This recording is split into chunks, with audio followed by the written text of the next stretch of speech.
Salve, rapaziada, gravando esse vídeo aqui num determinado dia. Só que só vou poder postar em outro dia. Enfim, você que está acompanhando esse vídeo aí já deve estar sabendo o que eu tô falando. Vai estar aí na thumb do vídeo, né? Que saiu finalmente o vencedor do nosso querido e amado campeonato. Enfim, chegou ao fim, né? Campeonato de Hard Heavy. E ganhou um dos discos mais hard heavy mesmo, que é esse clássico aqui, Absurdo, primeiro álbum do Golpe de Estado. Que álbum maravilhoso. Vou começar a destrinchar um pouco dele, né? Falar um pouco do contexto da época e da banda, né? O Golpe de Estado é uma banda que foi formada ali por volta do ano de 1985. Final do ano de 85, ali pelo Elcio Aguirre, que tinha acabado de sair do Arpia, né? Tinha gravado naquele mesmo ano o clássico EP A Ferro e Fogo. Fez o início da turnê e acabou saindo da banda. Aí ele juntou com os membros de, acho que uma antiga banda de blues, se eu não me engano, uma coisa assim. Era gente que tocava em bandas underground da época, né? E decidiram formar essa lendária banda Golpe de Estado. Aí já no ano seguinte, eles começaram a gravar esse disco aqui. A formação original do Golpe de Estado, que durou, se não me engano, 10 anos, era composta por Catalão nos vocais, Elcio Aguirre, obviamente na guitarra, Nelson Brito no baixo, o único remanescente da formação original, que ficou aí até os últimos dias do Golpe de Estado, na turnê de encerramento no ano passado, e o Paulo Zinner na bateria. Essa formação do Golpe de Estado, se não me engano, durou uns 10 anos ali, entre 1985 até 1996, 97 mais ou menos. Aí depois o Catalão saiu, depois o Paulo Zinner, aí ficou só os dois, o Elcio Aguirre e o Nelson Brito. Aí o Elcio faleceu em, acho que 2015, se não me engano, coisa assim, ficou só o Nelson Brito. Teve uma reunião aí do Golpe de Estado, o Catalão voltou a cantar em alguns shows, mas ele não foi pra frente, né? Enfim, vou voltar aí a falar do disco, né? Primeiramente, falar dessa arte maravilhosa aqui da Praça da Sé. No fundo da Praça da Sé é a Escola de Belas Artes e os caras da banda. Olha só que arte. Não sei bem se fala o artista aqui que preparou a produção.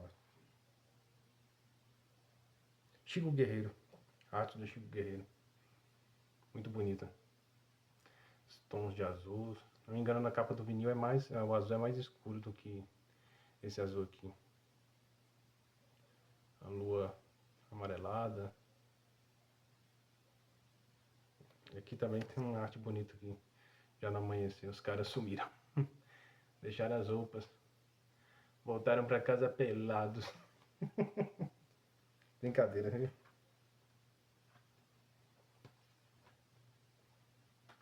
Que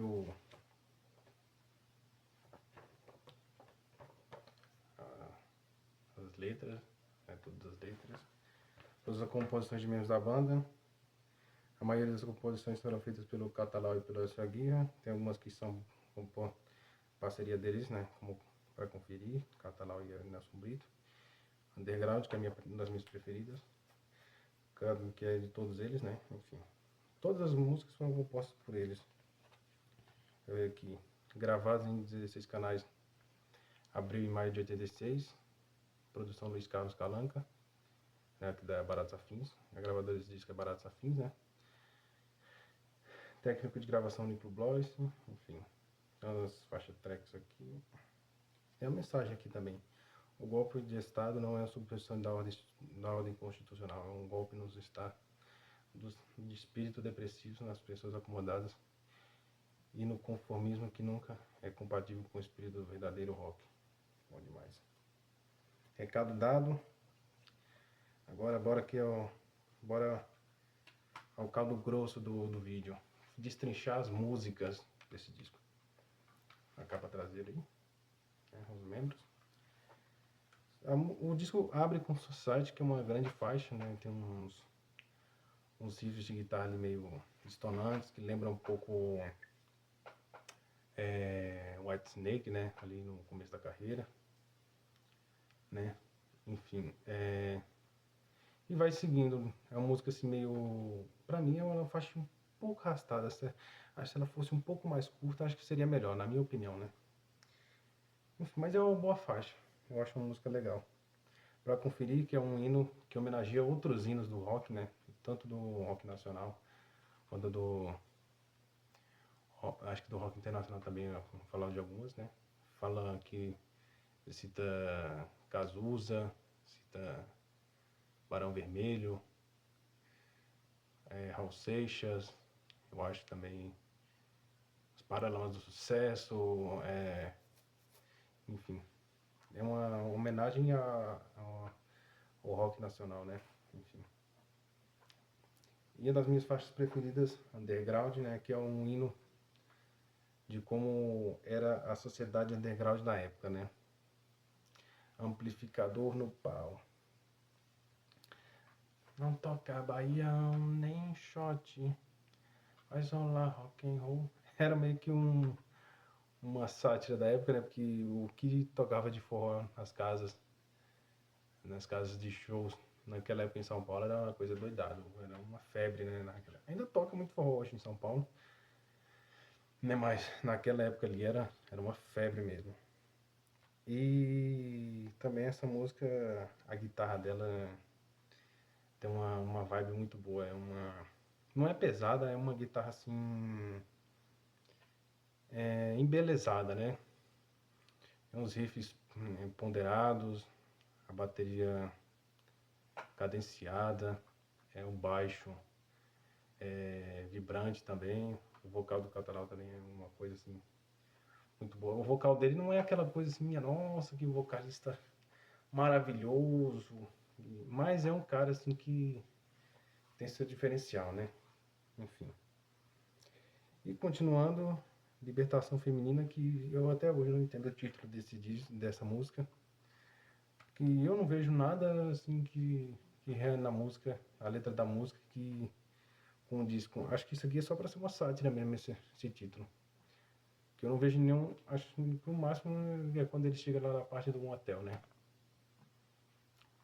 Que quem ouviu essa música aí sabe o que eu tô falando. Agora, sem ser vulgar, pra mim tem mais uma... É mais uma sátira.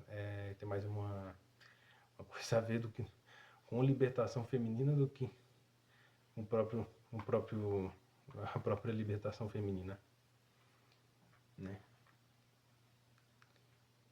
Ela é uma música assim com uma dissonância, né? Uma vibe assim meio, como eu posso dizer assim? Tem umas pegadas um pouco de Deep Purple, mas assim, é uma... Lembra também um pouco Whitesnake, né? O Golpe de Estado ele tem muita influência do Whitesnake, na minha opinião, né? Dokken também um pouco de Dokken, ali no começo da carreira, né? O primeiro álbum, Break the Chains. Pra mim, a única banda dos anos 80 que o Golpe de Estado tem influência mesmo é um pouco do Dokken. Talvez um pouquinho de Rat, né? Mas o Golpe de Estado é uma banda que, na minha opinião, que difere o Golpe de Estado para outras bandas de hard rock daquela época e do começo dos anos 90, como Rosa Tatuada. É que eles não bebiam muito dessa fonte que dessas bandas dos anos 80, né? Essas bandas assim, as bandas calça de oncinha, né? Que é como a gente costuma falar, né? Da onda da Califórnia, enfim, né? De bandas, né? Da costa oeste, né? Dos Estados Unidos. Eles bebem muita influência de bandas do hard rock inglês, Bad Company, deixa eu ver aqui quem mais. O Led Zeppelin, o Deep Purple, como eu já disse. Deixa eu ver aqui que outras bandas aqui.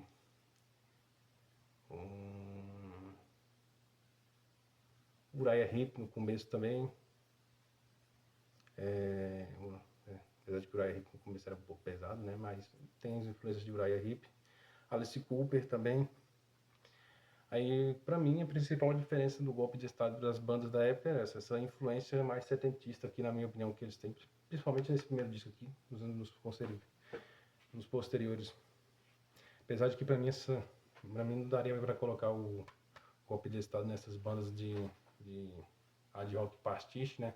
Hard rock batom na cueca, né? Que na minha opinião eles nunca foram nessa vibe, né? Um hard rock mais sério, digamos assim, né? Enfim, é a minha opinião, né? E aí vem as melhores músicas do disco, que nessa música aqui, o Elcio Aguiar mostra todo o potencial dele como guitarrista, né? Na minha opinião, que é Olhos da Guerra. Olhos de Guerra, na verdade. Uma letra assim marcante, uma letra assim que é um soco na cara da sociedade, fala sobre violência, guerras, tristeza de uma criança nesse mundo, covarde, egoísta, né? Enfim, o baixo também, ele tem uma entonação marcante, a bateria tem um segmento assim que se encaixa muito, muito perfeitamente com o baixo e a vibração da guitarra, né? Assim, para mim é um casamento perfeito, tudo, a voz, a letra do Catalão também, que é uma coisa absurda, né? E o disco encerra com mais uma coisa pesada, né? Eles deixaram as músicas mais pesadas pro final do disco, né? Em vez de fazer como outras bandas de hard rock, colocar uma balada, uma coisa assim, uma coisa mais leve, não, eles encerraram com um soco na cara. E Aqui na Terra, né, que é uma música... Olhos da Guerra, voltando aqui ó, rapidinho, ela tem uma vibe assim um pouco balada, né, por causa do segmento da guitarra, na minha opinião. A maneira como a guitarra segue, ela parece um pouco uma balada, mas seria uma balada triste, uma balada de guerra, uma balada violenta, na minha opinião. Uma balada sangrenta, né, como diria o Vander Wildner do Replicants, né. Não sei, né, mas tem acho que pela música parecer ser o instrumental, assim, é uma coisa assim, um instrumental que parece leve, mas com uma letra pesada, assim, uma coisa assim meio... Lembra um pouco o Post-Punk? Eu tô começando a ficar doido. Você nem por que eu lembrei de Post-Punk, meu Deus, né? Você nem enlouquecer. Aí, voltando pra Aqui na Terra, né? Aqui na Terra tem uma letra bem pesada também, acho que tá até mais pesada do que Olhos de Guerra, que tem uma crítica assim meio voltada a ver o futuro das crianças, né? Aqui na Terra já é uma coisa assim, a acabar tudo, prepara em sua oração, seu pão, que vai acabar tudo. A letra dela se resume a isso, né? E instrumental pesado, bateria pulsante, guitarra lá em cima, amplificador no palco, como eles dizem, né? E os caras meteram lenha mesmo, né? Aqui também tem umas músicas bônus, né? Uns ao vivo aqui, que pra mim não faz tanta diferença, com exceção de Olhos da Guerra, que ao vivo essa música tem uma vibe muito interessante. Aqui nesse show eles conseguiram pegar a vibe interessante dessa faixa viva. E Moondog, né, que é uma faixa do disco seguinte, né, que é o Forçando a Barra acho que de 88, esse disco, se não me engano, né, 1988. Esse disco aqui foi... Essas faixas aqui são, acho que antes do Forçando a Barra ser gravado, né, começar a ser gravado, de fevereiro de 88. Gravado no Projeto SP. Pra mim não precisava, né? Eu sou um grande ferrenho crítico de colocar faixa ao vivo no disco de estúdio. Se for assim, melhor fazer logo um disco ao vivo. Pega logo todas as faixas que foi lançadas desse show, se for possível. Cria logo um disco ao vivo e lança. Melhor. Não é não? Era a minha opinião, né? Aí voltando à parte de tempo de novo. Isso aqui foi influência para muitas bandas atuais assim do cenário de hard rock e e heavy mais tradicional também, umas bandas assim que eu vejo que tem essa referência aí. Uma banda aí acho que do Nordeste, Sinal de Ataque mesmo, uma banda que eu vejo influência do golpe de Estado, principalmente nesse primeiro disco aqui. Outra banda que eu vejo é aquela Live Metal, eu vejo um pouco de influência do golpe de Estado neles. Outra banda que eu também vejo influência é aquela Blaze of Steel, apesar deles terem uma vibe assim um pouco meio power, né? Mas eu vejo também uma influência de golpe de Estado nessa banda. Deixa eu ver aqui outra banda assim que eu vejo assim uma influência do golpe de Estado, né? A banda mais atual, deixa eu ver aqui.